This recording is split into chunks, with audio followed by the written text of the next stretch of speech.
POCSO ಪ್ರಕರಣ ಆರೋಪಿಗೆ 20 ವರ್ಷ ಜೈಲು ಶಿಕ್ಷೆಯಾಗಿದೆ. ಬಾಲಕಿಯ ಮೇಲೆ ಲೈಂಗಿಕ ದೌರ್ಜನ್ಯ ಎಸಗಿದ್ದ ಆರೋಪಿಗೆ 20 ವರ್ಷ ಜೈಲು ಶಿಕ್ಷೆ ಹಾಗೂ 1.5 ಲಕ್ಷ ದಂಡ ವಿಧಿಸಿ ಕೋರ್ಟ್ ಆದೇಶ ನೀಡಿದೆ. ಕಳೆದ 2022ರ ಏಪ್ರಿಲ್ನಲ್ಲಿ ತುಮಕೂರು ತಾಲೂಕಿನ ಕೋಡಿಹಳ್ಳಿ ಗ್ರಾಮದಲ್ಲಿ ಆರೋಪಿ ರಘು ಬಾಲಕಿಯ ಮೇಲೆ ಲೈಂಗಿಕ ದೌರ್ಜನ್ಯ ಎಸಗಿದ್ದ.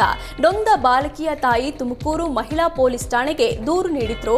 ಪೋಕ್ಸೋ ಪ್ರಕರಣ ದಾಖಲಿಸಿಕೊಂಡು ಪೊಲೀಸರು ಆರೋಪಿ ರಘುನನ್ನ ಬಂಧಿಸಿದ್ರು. ತುಮಕೂರು FTSE 1ರ ನ್ಯಾಯಾಲಯ ಆರೋಪಿಗೆ 20 ವರ್ಷ ಜೈಲು, 1.5 ಲಕ್ಷ ದಂಡ ವಿಧಿಸಿ ಆದೇಶ ನೀಡಿದೆ.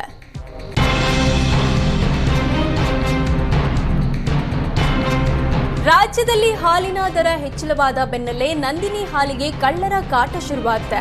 ಬೆಂಗಳೂರಿನ ಕಾಮಾಕ್ಷಿ ಪಾಳ್ಯದ ನಂದಿನಿ ಬೂತ್ ಬಳಿ ಕದೀಮರು ಹಾಲು ಪ್ಯಾಕೆಟ್ಗಳನ್ನು ಕದ್ದೊಯ್ದಿದ್ದಾರೆ. ಬೆಳಗಿನ ಜಾವ ಸ್ಕೂಟರ್ನಲ್ಲಿ ಬರುವ ಕದೀಮರು ನಂದಿನಿ ಬೂತ್ ಮುಂದೆ ಇಟ್ಟಿರುವ ಹಾಲಿನ ಕ್ರೇಟ್ನಿಂದ ಹಾಲಿನ ಪ್ಯಾಕೆಟ್ ಹೊತ್ತೊಯ್ಯುವ ದೃಶ್ಯ ಸಿಸಿಟಿವಿಯಲ್ಲಿ ಸೆರೆಯಾಗಿದೆ. ಕಳ್ಳರ ಕಳ್ಳಾಟಕ್ಕೆ ನಂದಿನಿ ಬೂತ್ ಮಾಲೀಕ ಗಿರಿಗೌಡ ಕಂಗಾಲಾಗಿದ್ದಾರೆ. ಬೆಳಗಿನ ಜಾವ 4 ಗಂಟೆಯಿಂದ 5 ಗಂಟೆ ಸುಮಾರಿಗೆ ಬರುವ ಕಳ್ಳರು ಹಾಲಿನ ಪ್ಯಾಕೆಟ್ ಅನ್ನು ಬೈಕ್ನಲ್ಲಿ ಹೊತ್ತೊಯ್ದಿದ್ದಾರೆ.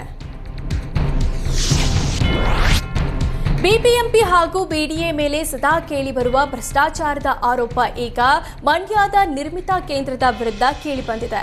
ನಕಲಿ ಅಂಕಪಟ್ಟಿ ಹಗರಣದ ನಂತರ ಕೋಟಿ ಅವ್ಯವಹಾರ, ಭ್ರಷ್ಟಾಚಾರದ ಆರೋಪ ಕೇಳಿಬರ್ತಿದೆ.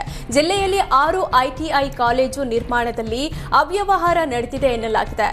ಅನ್ಸೈಲ್ಡ್ ಡಾಕ್ಯುಮೆಂಟ್ ಒಪ್ಪಂದದಡಿ ಕಾಮಗಾರಿ ನಡೆಸಿ ಹಣ ಲಪಟಾಯಿಸಿದ ಆರೋಪ ಕೇಳಿಬಂದಿದೆ. 2021-22ನೇ ಸಾಲಿನ CSR ಅನುದಾನದಡಿ ನಡೆದಿದ್ದ ITI ಕಾಲೇಜುಗಳ ವರ್ಕ್ಶಾಪ್ ಮತ್ತು ಟೆಕ್ನಾಲಜಿ ಲ್ಯಾಬ್ ಕಟ್ಟಡಗಳ ನಿರ್ಮಾಣ ಕಾಮಗಾರಿ ಅವ್ಯವಹಾರ ಆರೋಪ ಕೇಳಿಬಂದಿದೆ. ಸಾಮಾಜಿಕ ಕಾರ್ಯಕರ್ತ YC ಮಧು ಎಂಬವರು ಈ ಗಂಭೀರ ಆರೋಪ ಮಾಡಿದ್ದಾರೆ. ಮಂಡ್ಯ ನಿರ್ಮಿತಾ ಕೇಂದ್ರ, ಕಾರ್ನಿಕ್ ಹಾಗೂ ಟಾಟಾ ಸ್ಟೀಲ್ ಲಿಮಿಟೆಡ್ ವಿರುದ್ಧ ಗಂಭೀರ ಆರೋಪ ಮಾಡಿದ್ದು, ಡಾಕ್ಯುಮೆಂಟ್ ಒಪ್ಪಂದದ ಆಧಾರದಲ್ಲಿ ಕಳಪೆ ಕಾಮಗಾರಿ ನಡೆಸಲಾಗಿದೆ ಅಂತ ಲೋಕಾಯುಕ್ತ ಪೊಲೀಸರಿಗೆ ದೂರು ನೀಡಲಾಗಿದೆ.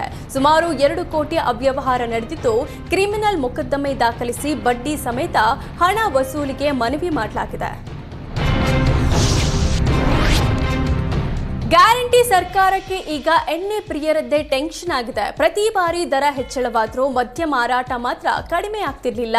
ಆದರೆ ಕಾಂಗ್ರೆಸ್ ಸರ್ಕಾರ ಅಧಿಕಾರಕ್ಕೆ ಬಂದ ಮೇಲೆ ಕಳೆದ 2 ವರ್ಷದಿಂದ ಮದ್ಯ ಮಾರಾಟದಲ್ಲಿ ಕುಸಿತ ಕಂಡಿದೆ. 2 ವರ್ಷದಿಂದ ನಿಗದಿತ ಗುರಿ ತಲುಪಲು ಅಬಕಾರಿ ಇಲಾಖೆ ವಿಫಲವಾಗ್ತಿದೆ. 2024-25ರ ಸಾಲಿನಲ್ಲಿ ಸರ್ಕಾರ 38,525 ಕೋಟಿ ವಾರ್ಷಿಕ ಗುರಿ ನಿಗದಿ ಮಾಡಿತ್ತು. ಆದರೆ ಈ ಬಾರಿ ರಾಜ್ಯ ಸರ್ಕಾರ ಬೊಕ್ಕಸಕ್ಕೆ 35,530 ಕೋಟಿ ಹರಿದು ಬಂದಿದೆ.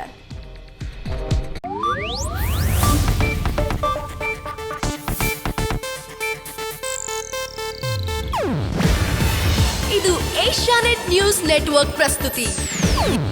ನೀವು ನೋಡ್ತಿದ್ದೀರಾ ಏಷ್ಯಾನೆಟ್ ಸುವರ್ಣ ನ್ಯೂಸ್.